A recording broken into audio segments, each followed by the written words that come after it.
शुक्रिया अदा करना चाहता हूँ। थोड़ा सा भाषा को लेकर, थोड़ा सा वोकलिंग को लेकर, आपके बारे में, हो सके तो कुछ मनोरंजन के बारे में मैं ज़्यादा समय नहीं लूँगा। समय के अनुरूप ही चलूँगा। अभी लगभग 1 बज चुका है, क्योंकि कहना बहुत आसान है और बैठकर सहना बहुत मुश्किल है ना। कहने के लिए हम बातें करते हैं, लेकिन सहने की मानसिकता को देखना पड़ता है, पढ़ना पड़ता है। हिंदी जैसे एक नारी अपने ललाट के ऊपर बिंदी लगाती है, आभूषण डालती है, श्रृंगार बनाती है, तो वह सुंदर दिखाई देती है। उसी प्रकार से हिंदी भाषा है।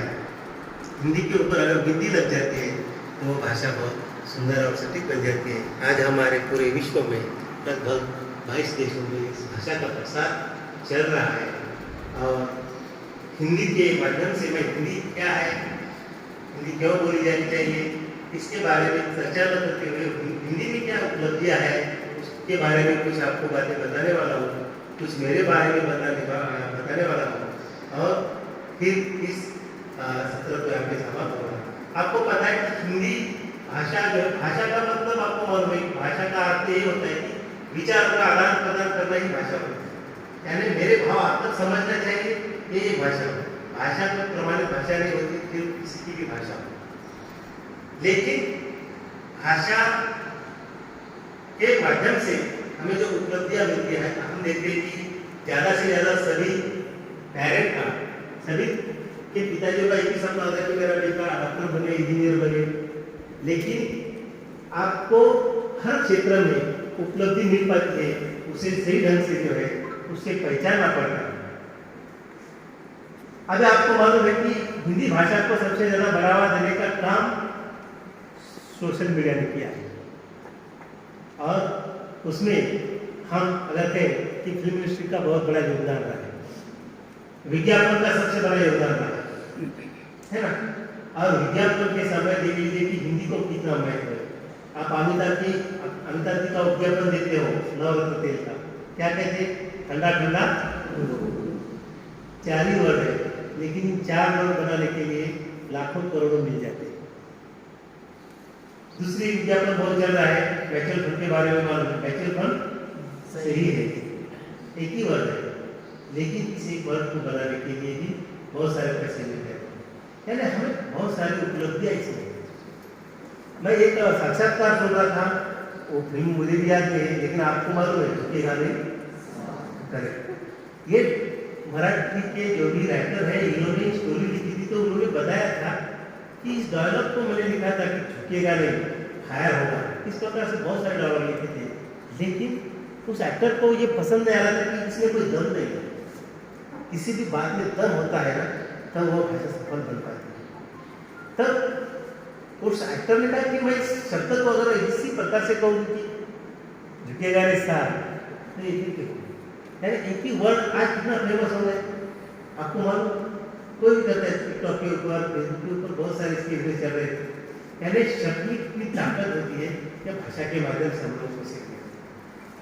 महाराज ने आपको एंटरटेनमेंट किया, मैं भी एंटरटेनमेंट तो नहीं कर सकता, लेकिन एक दिशा देने की कोशिश जो है आपके सामने करूँगा। दोस्तों, कहा जाता है कि जिंदगी जीना आसान नहीं होता, जिंदगी जीना आसान नहीं होता, बिना संघर्ष के कोई महान नहीं। जिंदगी जीना आसान नहीं होता, बिना संघर्ष के कोई महान नहीं होता। जब तक न करे हथौड़े की चोट, तब तक पत्थर भी भगवान नहीं होता। क्या बात।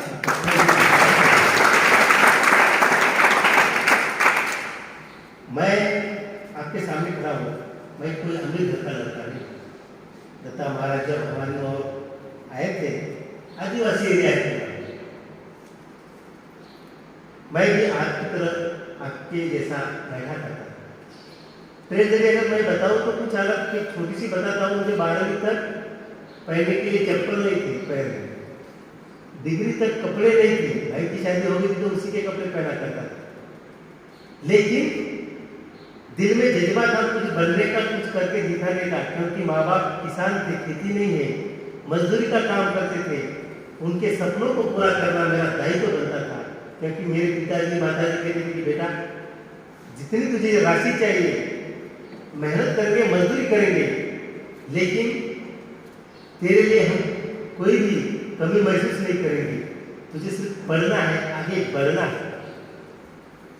और उसी माँ बाप की प्रेरणा लेके जैसे ही मैं विश्वविद्यालय पहुंचा तो दोस्तों कहने को मुझे बहुत गर्व महसूस होता है कि मैंने जितने भी अपने महाविद्यालय में 300-400 कॉलेज है, उन्होंने खुद को मैंने चैलेंज किया था। अमर का लड़का जब गोल्ड मेडल आया था तो मैंने उसको चैलेंज किया था। मैंने जिंदगी में 2 दोस्तों को मेरे साथ में रखा, एक मेरा कॉम्पिटिटर और मेरा एक मित्र। दोनों को ही मेरे जीवन में बहुत महत्वपूर्ण स्थान दिया। जो मेरे से ज़्यादा टैलेंट है ना उसी के साथ में रहेगा, और जो मेरी कमियों को बार बार उजागर करता था, जो मेरी निंदा करता था, उसी को ही मैं साथ रखता था। क्योंकि मेरी कुछ गलतियाँ हो तो तुरंत बोल देता था कि ऐसा है वैसा है, ताकि मैं मेरी गलती को सुधार सकूँ। और मेरे गोल को पाने के लिए मेरे कॉम्पिटिटर को मैं हमेशा साथ रखता था। और मैंने ज़िंदगी के कुछ दिनों में मेरा सपना पूरा किया। जब एग्ज़ाम होती थी सेट की तो बहुत मुश्किल होती थी, वो दौर कुछ अलग था 2002 के 3 के पहले, यानी सेट पास होना है, कलेक्टर डिप्टी कलेक्टर जैसे एग्जाम पास होना इतना मुश्किल था। मैंने 90 डेज का चैलेंज किया, माँ बाप को सामने रखा। मेरे दीवार के ऊपर एक निरंतर पंक्ति रहती थी, वो मैंने मराठी में लिखी थी कि वाया जाणारा प्रत्यक्षण अपयशाला जवळ करतो, क्योंकि समय बीत जाता है, समय वापस नहीं आता है, और समय के अनुरूप अगर कोई काम करता है तो सफलता उसके कदम चलते हैं। कहा जाता है ना कि लक्ष्य ना ओझल होना पाए कदम मिलाकर चल, लक्ष्य ना ओझल होना पाए कदम मिलाकर चल, सफलता तेरे कदम चुमेगी, आज नहीं तो कल, आज नहीं। क्या बात।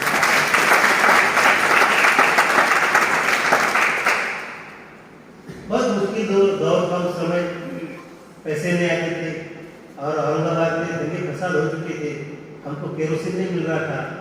हमने फरसान खाते जो है दिन निकाले फसा, लेकिन मकसद था कि मैं वापस नहीं जाऊंगा तो कामयाब होकर जाऊंगा। इस प्रकार की जो घटनाएं मेरे साथ बीती, और मैंने 90 डेज का चैलेंज लिया, मेरी जिंदगी सिर्फ 90 दिन में सुधर गई। और आज मैं 90 दिन के बाद यहाँ पर एक प्रोफेसर के रूप में आपके सामने खड़ा हूं।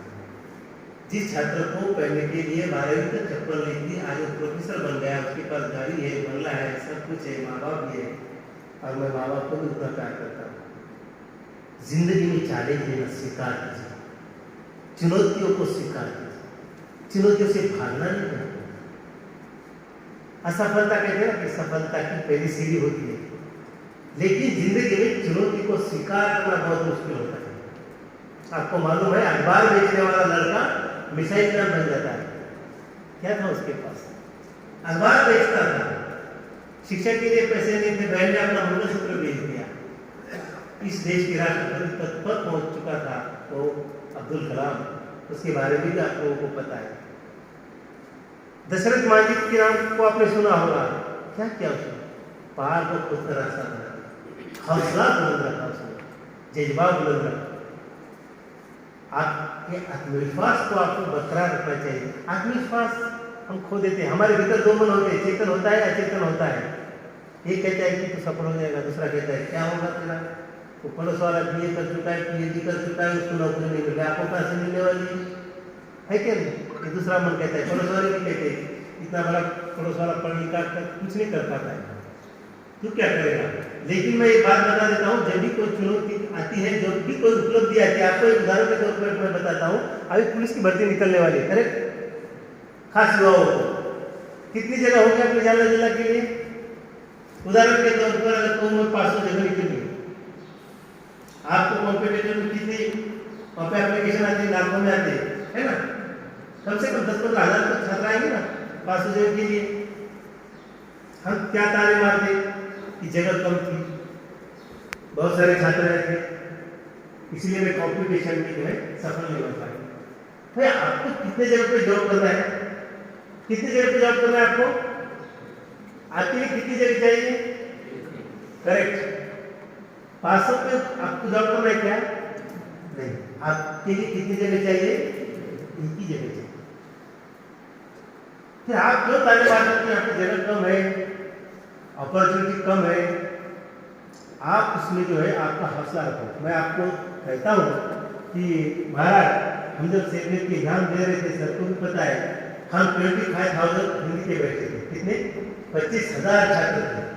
2003 की बात है, 2004 में उसका रिजल्ट लगा। 25,000 छात्र थे, उनमें से पास कितने हुए? 4 पास हुए, और 4 पास जब हुए तो उसमें मैं नंबर 1 पे थे। मैं मेरा बड़कपन नहीं मानता दोस्तों, मैं ये बताना चाहता हूँ आप लोगों को कि मुझे जो भी राह चुनना है, मुझे उसमें सफल होना है, पूरा डिवोशन देना है। आपको मालूम है, साने गुरुजी जब उसके छात्रों से पूछा करते थे, जब स्टूडेंट 10वीं में आया तो उसने पूछा आपको क्या बनना है, तब छात्र ने कहा सर अभी तक मैंने तय नहीं किया है मुझे क्या बनना है। उसने कहा ठीक। फिर छात्र 12वीं में आ जाता है, फिर साने गुरुजी पूछते कि आपको क्या बनना है, उन्होंने कहा सर डिग्री तो होने देना, अभी मैंने तय नहीं किया। फिर उसकी डिग्री हो जाती है, फिर उसको पूछते हैं कि आपने क्या तय किया जिंदगी में।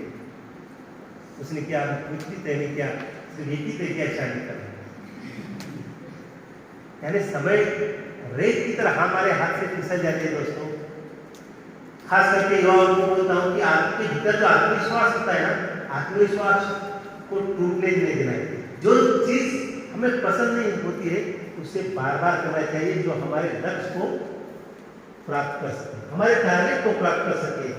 ऐसे चीजों को जो है आपके भीतर उतारने की कोशिश कीजिए, क्योंकि बहुत मुश्किल दौर होता है। आज कॉम्पिटिशन इतना बढ़ चुका है, क्योंकि हर कोई आगे बढ़ रहा है। हम देखते कि आज मैं जब मेडिकल का देख रहा था, हमारे महाविद्यालय के बहुत सारे प्राध्यापक बन गए, जिनके छात्रा भी लगभग 12वीं क्रॉस कर चुके हैं। उसका मेरिट 600 के ऊपर बढ़ चुका है ना? 600 बढ़े तो 700 बढ़े तो हमें क्या, हमारे पास समय बहुत कम होता है। कितने दिन है? आपकी उम्र अभी लगभग आप कुछ देर में हो, आपकी उम्र लगभग 20-21 की तो होगी ना। आपके पास सिर्फ 3 साल है। कभी साल में कन्वर्ट नहीं करना है उसे दिन में कन्वर्ट करना है। मेरे पास कितने दिन है? मेरे पास 700 दिन है, मेरे पास 600 दिन है, मेरे पास 800 दिन है।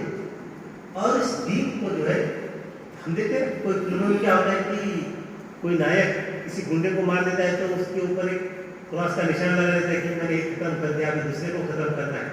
हमारा दिन भी ऐसे ऐसे एक दिन जिंदगी के कम होते जा रहे हैं। कुछ नहीं, आप अगर 500 दिन 600 दिन 700 दिन तक मेहनत करते हो ना, तो इसी रूम में बैठकर जैसे हमारे प्राध्यापक बैठे हैं, अफसर बैठे हैं, आप आराम से आपकी जिंदगी गुजार सकते हैं।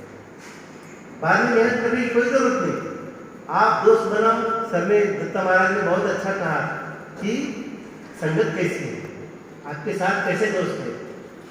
आपको मालूम है, आपने ही जानवे जिले के बदनापुर तालुके का एक कलेक्टर, जिसका नाम था शेख, नाम सुना होगा, उसकी ट्रेजरी मैंने यूट्यूब पर देखी थी। वो कहता था कि मैं जब दिन में घर पे आता था तो लोग मुझे ताने मारते थे।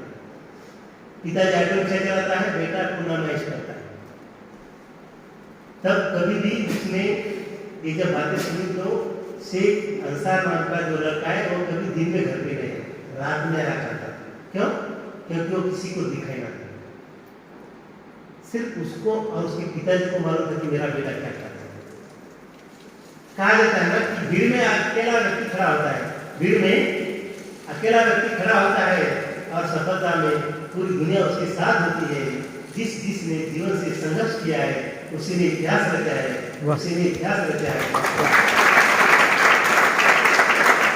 जो लोग ताने मारते थे शेख अंसार को, शेख अंसार ने कहा कि जिस दिन मैं सफल होऊंगा उसी दिन में घर पे आऊंगा। और वो कलेक्टर जब बन गया तब पूरी दुनिया उसके साथ में। आपके भीतर क्या करना है? मैं कहता हूँ इस विश्व में आपके जैसा कोई नहीं, मेरे जैसा कोई है इस दुनिया में? मेरे चेहरे के जैसा कोई है? कोई नहीं। मैं सबसे अलग हूँ, सबसे मेरी अलग पहचान है। खुद की पहचान करना, खुद की पहचान बनाने के लिए निरंतर संघर्ष करना बहुत जरूरी होता है। और मैंने कहा ना कि पत्थर को अगर भगवान बनना पड़ता है तो सबसे पहले उसे हथौड़े के घाव सह